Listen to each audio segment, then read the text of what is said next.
시작할게요. 자, 여러분 저희는 내년에 다시 만나요. 망간부. 망관부 좆댓 구할. 구할. 구독, 알림 설정입니다. 네. 다시 이렇게 저때과 구할. 좆댓. 여성가족부 장관이 지금 공석이죠? 아니요, 하고 있잖아요. 하고 있나? 김행이 나가 아니, 누구야, 여성가족부 장관이 사퇴 의사를 밝히고 네. 지금 계속 근무하고 있잖아요. 그래요? 뭐 하여튼 뭐 그런 식의 그 관심이 없는 것 같아 전혀. 가장 또 큰 예로 예전에는 이제 직장인들은 특히 이제 직장인들은 저도 이제 그 직장을 다니는 그 남편이 이제 직장을 다니고 이렇게 있다 보니까 연말에 이제 그 연말 세액 공제를 하잖아요. 그걸 할 때 어떻게 보면 가장 인적 공제가 굉장히 큰 그 부분을 차지를 했었거든요. 근데 원래 인적 공제에서 자녀 한 명당 원래 한 100만 원 정도의 그게 그 혜택이 있었는데 박근혜 정부 때 그게 완전히 깎이면서 한 명당 30으로 깎인 거예요. 그러면 제 동생 같은 경우는 애가 셋이에요. 애가 셋인데 그 셋에 대해서 300만 원에 대한 혜택을 받다가 갑자기 이게 90만 원으로 깎인 거예요. 그러면은 가정에서 굉장히 부담을 느낄 수밖에 없잖아요. 그런 것들이 계속 그렇게 이제 그 저출산에 대해서 대책을 마련을 해야 된다 뭐 이렇게 해왔지만은 그 한 번도 마련을 해본 적이 없는 것 같아요. 저는 진짜 이 정부가 굉장히 잘못하고 있다고 생각을 하고 이거에 대해서 우리가 조금 더 큰 목소리를 더 내지 않으면 안 될 거라고 생각을 하긴 해요. 네. 근데 결국 그 북유럽 같은 경우를 보면 사회복지 제도가 완전해야 그러니까 그 다양해야 네. 그 저출산 문제가 해결되지 안 그러면은 해결 안 될 것 같아 우리나라는. 그렇죠. 거기는 이제 결혼을 하지 않아도 그냥 아이를 낳으면은 국가가 아이를 키울 수 있게끔 그렇죠. 다 지원을 해주니까 그냥 이제 나 혼자 아이를 낳아서도 이렇게 충분히 이렇게 키울 수 있고 자기 일을 하면서 이렇게 뭔가를 해나갈 수가 있는데 저희는 전혀 그런 게 되지 않으니까 네. 이게 굉장히 문제죠. 네, 제가 아까 그 여성가족부 장관 네. 때문에 지금 검색을 해봤는데요. 네. 바로 어제도 무슨 행사를 다녀오셨네요. 김현숙 장관. 그러니까 왜 김행 그 후보자가 낙마했잖아요. 네. 뭐 하여튼 이분이 계속 이제 사퇴 의사 사건 밝히고 낸 상태에서 계속 계속 하는구나. 하고 있어. 지금 대체제가 없으니까. 그러니까 지금 뭐 여러 가지 뭐 제대로 되는 게 하나도 없는 것 같아요. 여기. 윤 그러게요. 정부. 이런 말을 하면 싫어하나? 저희 설명하나요? 철컹철컹? 저희는 뭐 정치할 사람 아니니까 정치하실 겁니까? 아니에요. 정치하실 겁니까? 전혀 저도 안 할 거예요. 저는 시민으로서 얘기할 수 있지 그럼 국민으로서 그쵸? 얘기할 수 있죠. 네, 그 저출산에 대해서 저희가 이제 좀 더 관심을 가지고 계속 이렇게 저희가 관심을 가지고 그래도 끝까지 작은 목소리라도 내가 한다면 조금씩 변화가 있지 않을까 그런 희망을 또 가져보면서 이제 또 다른 다음 세 번째 자, 희망을 가져봅시다. 네, 희망을 가져보면서 다음 이야기로 한번 넘어가 볼까 생각합니다. 자, 이번에 이제 김수석 교수님이 아까 관심 있게 처음에 보셨던 만나이 네. 뭐 그냥 했고 그 다음에 이제 울산에 프라우미티. 저출산 네. 문제 이렇게 했고 뭐 저는 이렇게 이렇게 글로벌하게 보면은 올해 가장 큰 빅뉴스는 팔레스타인하고 이스라엘하고의 전쟁이 아닐까 네. 싶은데 저 같은 경우도 6.25 전쟁을 겪지 않고 뭐 이야기만 들었지만 이스라엘하고 팔레스타인의 전쟁을 보면서 와 인간이 이렇게 잔인할 수가 있나 뭐 모든 전쟁이 다 잔인한 거이긴 하지만 이거는 예전의 전쟁 어떤 전쟁보다도 증오에 가득 찬 그런 전쟁이 아닌가 싶어요. 그래서 누구의 잘잘못을 따지는 이런 문제가 아니라 기본적으로 인간이 얼마나 악해질 수 있는가. 인간은 언제든지 일정한 조건만 갖춰지면 야만으로 돌아갈 수 있다. 네. 언제든지 뭐 이런 느낌을 많이 받아요. 거기다가 이제 그 미국은 일방적으로 이스라엘 편만 들고 뭐 이렇게 해서 오늘 아침 뉴스 보니까 이스라엘하고 미국이 점점 더 고립돼 나간다 뭐 이런 뉴스를 보기도 했는데 정말 전 세계가 미움과 증오에 이렇게 쌓여서 살아가는 게 아닌가 이런 생각이 들어갖고 참 서글퍼져요. 네. 그렇죠. 원래 명분을 가지고 이제 자기들이 전쟁을 일으켰다고 하지만 지금 보면은 말씀하신 것처럼 그 증오에 가득 차서 그 명분을 오히려 찾기 위해서 서로 더 공격하고 더 막 그렇게 악랄하게 더 잔인하게 그렇게 해가는 것 같은 그런 느낌도 들기는 하거든요. 그러면서 그 저는 전쟁이라고 표현하는데 전쟁이라는 생각보다는 학살이죠. 학살이라는 네. 느낌을 많이 받아요. 이건 전쟁이 아니고, 아니 물론 그 팔레스타인이 뭐 인질극 납치해가지고 하는 건 뭐 잘했다라고 이렇게 하는 건 아니지만 지금 상태를 보면은 일방적인 학살 같은 느낌이 많이 들어요. 지금 이번에 그 하마스랑 전쟁하면서 한 2만 4천 명 정도 사망했다고 네. 해요. 팔레스타인 쪽에서. 그 중에 아이들이 몇 명 정도 될 것 같아요. 대부분의 여성과 아이들이 희생이 절반. 됐을 것 같은데요. 네. 그러니까 한 10,000명 정도가 뭐 청소년과 아이라 그러는데 그 보통 전쟁을 하면 민간인은 살상하지 않잖아요. 그렇죠. 예, 최소한 그런 민간인 살상하고 이런 건 뭐 선멸 작전 이런 때나 한다고 들었는데 뭐 그렇게 하고 있다. 특히나 그 팔레스타인 같은 경우에 요르단강 서안 지구랑 가자 지구는 이렇게 떨어져 있거든요. 예전에 바르샤바 그 침공했을 때 나치가 그때 게토 지역을 이렇게 만들고 막 고립시켜 놓고 굶기고 학살하고 막 이랬던 걸 이스라엘 사람들이 똑같은 형태로 자행하고 있다. 미국이 왜 그렇게 열심히 도와주고 있는지 자기네들은 마치 선을 행하는 것처럼 얘기하면서 미국의 권력자들이 다 유태계니까 그렇죠.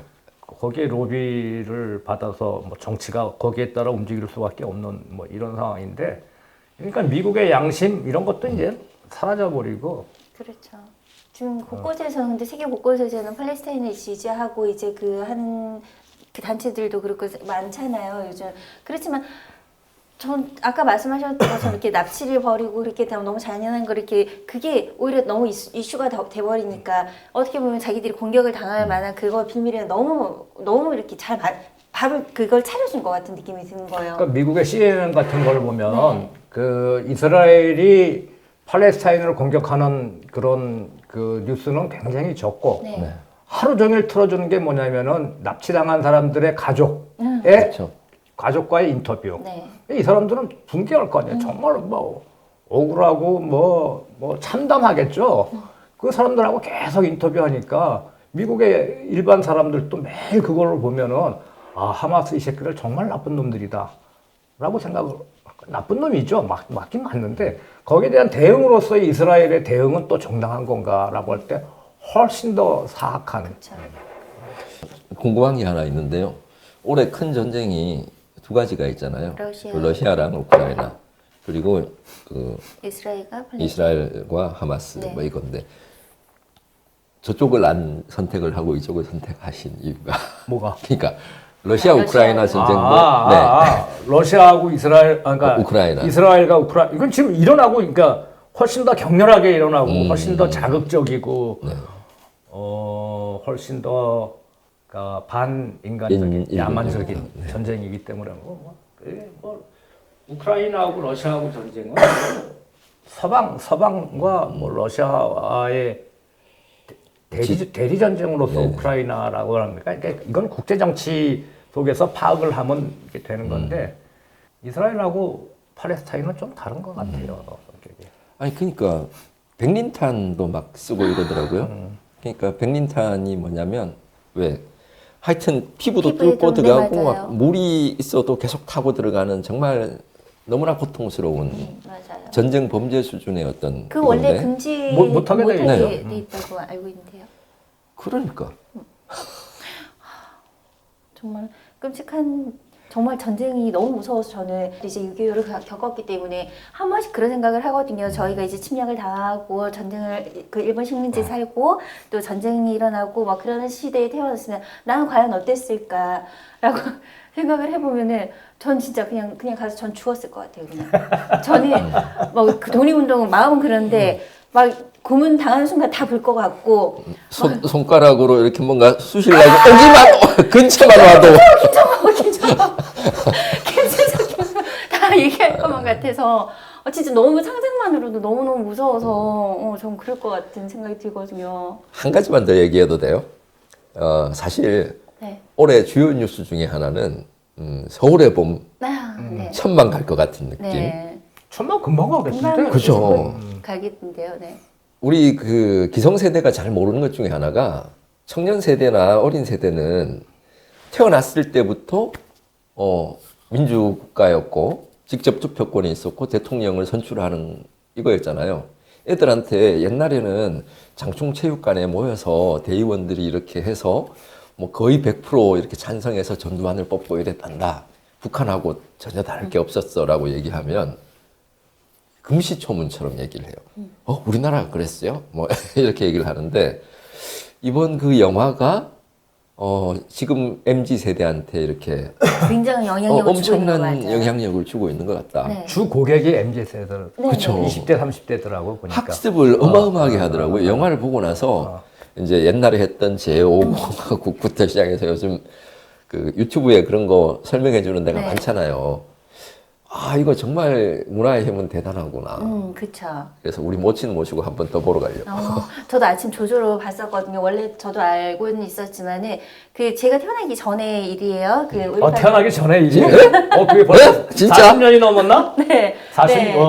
그러니까. 43년 됐네. 44년. 그러니까 5.18 광주민주화 운동이 그 80년도에 일어났고 그렇죠. 제가 81년생이거든요. 그러니까 그것조차도 저는 이제 겪지는 않았는데 저는 그래서 이제 제가 20살이 됐을 때 이제 그 5.18 광주민주항쟁 20주년이 되는 해였을 거 아니에요. 그쵸? 그래서 이제 그때 원래도 이제 어릴 때부터 책이나 이제 언니들을 통해서 저는 이제 그런 거에 좀 관심이 있어서 찾아봤었는데 저도 그때 이제 그런 사건들을 그냥 5.18 오늘 그냥 5.18이구나 그냥 뭐 이렇게 막 TV에서 막 이렇게 막 하길래 그냥 그런가 보다 하고 넘겼었던 거를 20살 때 이제 책 같은 거 이렇게 막 읽고 이렇게 하면서 솔직히 좀 궁금하기도 하고 도대체 이게 뭐였을까 해서 제가 찾아보기 시작했거든요. 인터넷으로 찾아보기 시작하면서 조금 더 그래도 관심을 가지게 되고 조금 더 알게 되고 하다 보니까 그런데 더 이제 뭔가를 하려고 하고 했거든요. 요즘 아이들도 저랑 비슷한 그런 뭐 것 똑같죠. 뭐 우리 임진왜란이나 병자호란 겪어보지 못했잖아요. 네.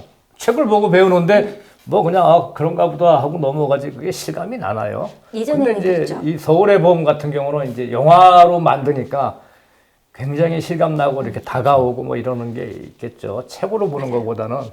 제가 그 말씀을 드리고 싶었어요. 왜냐면 20살 때 제가 이제 책으로 처음에 이렇게 봤다가 그걸 막 찾아봤다는 게 인터넷이 저도 이제 그 되다 보니까 막 찾아봤어요. 근데 그때 5.18에 대해서 찾아봤을 때 자료가 많지는 않았지만 굉장히 잔인하고 이제 저희가 지금 보는 그런 사진들이 적나라하게 다 나와 있긴 했거든요. 그래서 제가 그거에 대해서 더 잘 알게 됐고 더 관심을 가지고 그 찾아봤던 계기가 되긴 했었거든요. 그러니까 요즘 아이들도 그렇지 문화의 세대에 살면서 이 정보의 세대에 살고 있으면서 또 찾아보기만 해도 그거에 대해서 쫙 알고 있으니까. 그러니까 아이들한테 어떤 교훈을 줘야 되냐면 그렇게 쿠데타를 일으키고 네. 반역을 해서 정권을 잡았던 사람은 언젠가는 처단된다. 네. 이 사람들이 천수를 누리고 행복하게 죽으면 안 된다. 이런 교훈을 줘야 앞으로 네. 그런 일이 발생하지 않을 거잖아요. 예를 들어서 나치에 협력했던 부역자들은 지금도 네. 잡으러 다니잖아요. 맞아요. 아니 자기 나라 국민을 학살한 그런 나쁜 놈들이 예를 들어서 황영시 이런 놈들 95세까지 살다가 죽었다고 행복하게. 맞아요. 이런 것들을 끝까지 추적해서 뭔가를 해야 되는데 대한민국의 모든 문제의 씨앗은 이제 제가 검찰을 자주 얘기를 하는데요. 왜 성공한 쿠데타는 처벌할 수 없다. 말도 안 되는. 그래서 지금 MZ 세대들이 그런 교훈을 우리 윗세대가 못했던 그런 정의가 살아있다는 걸 보여줬으면 근데 좋겠다. 뭐 우리나라는 그런 것들을 이렇게 청산하고 극복한 경험이 없지 않나요? 일제 때부터 그 일제 잔재를 청산하지 못했고 친일파 청산하지 못했고 5.16 같은 경우는 뭐 쿠데타였고 그 다음에 5.18 같은 경우도 뭐 몇 명만 처벌했지 그거에 대한 근본적인 조사가 안 일어나. 그러니까 팩트를 알아야 되는데 팩트를 감추려고 하니까 집권층이 네. 예를 들어서 뭐 이태원 참사나 세월호 같은 경우도 알려지지 않은 팩트들이 굉장히 많을 거라고. 근데 그런 팩트들을 감추려고 해. 그러니까 아직까지 우리나라는 투명한 사회가 못 되는 거죠. 네, 맞아요. 아직도 광주에는 5월이면은 집집마다 향 냄새가 난다라고 얘기를 한대요. 예. 워낙 그 많은 사람들이 이제 희생이 됐으니까 한 집 건너 한 집에서 향 냄새가 난다라고 하더라고요. 아직까지 그런 것들이 가지고 그 슬픔을 안고 사는데 그 외의 사람들은 너무 거기에 무지하고 감추기 급급했으니까 모르겠고 교육하지 못하겠고 배울 수 없게끔 만들었으니까 예, 그래서 사람들이 잘 모르는 요즘 그 학교에서도 단체 관람을 한다고 하는데 그 단체 관람하는데 이제 소위 말하는 극우 보수 맞아요. 뭐 이렇게 얘기하는 자기들이 보수라고 참칭하는 사람들이 가서 앞에서 데모를 한대요. 좌파 물러가라, 빨갱이 물러가라 이렇게 얘기하는데 영화 상영 중지하라. 뭐. 맞아요. 아니 대한민국 헌법에 쿠데타로 정권을 뭐 장악하고 뭐 전복해도 된다 이렇게 나와 있는 게 보수인가? 이게 한국의 보수는 돈만 주면 보수라고 돈만 주면. 참칭하는 자들은 좀 네. 이상해요. 아니 보수가 돈만 주면 여기도 붙었다 저기도 붙었다. 그래서 진짜 보수주의자는 어쩌면 교수님이나 저 같은 네. 사람일 수 있는. 맞아요. 결론은 그런 것 같아요. 그 유발 하라리라고 하는 사람이 그 쓴 책 중에서 이런 구절이 있는데 인간의 어리석음을 너무 과소평가하지 마라. 진짜 인간은 어리석은 존재예요. 네. 아무리 똑똑하다라고 해도 뭐 똑똑한 측면도 있죠. 뭐 호모 사피엔스가 현명한 뭐 인간, 뭐 현명한 사람 뭐 이런 뜻인데 그런 측면도 있지만 정말 어리석은 부분들도 있는. 같은 책인가? 하여튼 구절 중에 어떤 게 있었냐면 왜 정말 용맹하게 몸을 던져서 죽는 사람이 있고 좀 비겁하게 도망가거나 피하거나 네. 이래서 살아남는 네. 우리가 그 비겁하거나 피하거나 이래 살아남은 후회일 가능성이 없다. 아 그럴 수 있겠다. 아 그럴 수 있겠네요. 아주 저기 동막골이나 이런 데서 살다가 이렇게 뭐 정말 세상 물 좀 모르고 이렇게 패배주의에 물들 필요는 없는데 네. 어쨌거나 우리가 정확하게 알아야 되고 기억해야 되고 우리가 따라가야 될 본받을 모습들은 꼭 기억하고 그랬으면 좋겠다. 네. 그 와중에 푸틴은 또 다시 장기 집권의 시대를 또 연다라고 그저 얼핏 본 것 같은데 김정은이 뭐 탱크를 팔아가지고 차를 바꿨다 이런 기사도 제가 얼핏 보고 했는데 참 좀 씁쓸하네요. 많이 마음이 굉장히 씁쓸하고. 예. 제가 요 근래 본 윤석열 대통령이 네덜란드 갔잖아요. 네. 가서 뭐 그 엄청난 반도체 장비 회사에 가서 무슨 뭐 양해각서 뭐 이런 것 양해각서 맞나? 뭐 하여튼 그런 것들을 체결하고 왔다고 하는데 굉장히 눈에 번뜩 띄는 게 있더라고요. 그게 뭐냐면 그거 다 작년에 했던 거 네, 아니에요? 맞아요. 작년에 했던 것도 맞는데 더 중요한 것은 이제 한국에 공장을 세우려 그러면 신재생 에너지가 해결이 될 때 하겠다. 뭐 이런 내 구절이 포함되어 있더라고요. 안 하겠다는 뜻이지. 그러니까 그 회사는 현재 이미 신재생 에너지를 한 90% 이상 쓰고 있는 회사예요. 근데 한국에다가 공장을 세우면 한국은 없잖아. 없죠. 삼성전자 하나도 다 못하는 이런 상태인데 그러니까 세울 일이 없는 거죠. 그러니까 글로벌 기업들이 한국에 투자를 하려 그러면 그런 것들이 선행되지 않으면 못 올 텐데 그러니까 지금 우리의 먹거리를 제대로 지키고 살리려 그러면 그런 기반을 조성해야 되는데 그것과는 완전히 거꾸로 가고 있는 정책을 하고 있으니까 이걸 어떤 식으로든 내년 4월 총선에서 바로잡아야 할 것이 아닌가.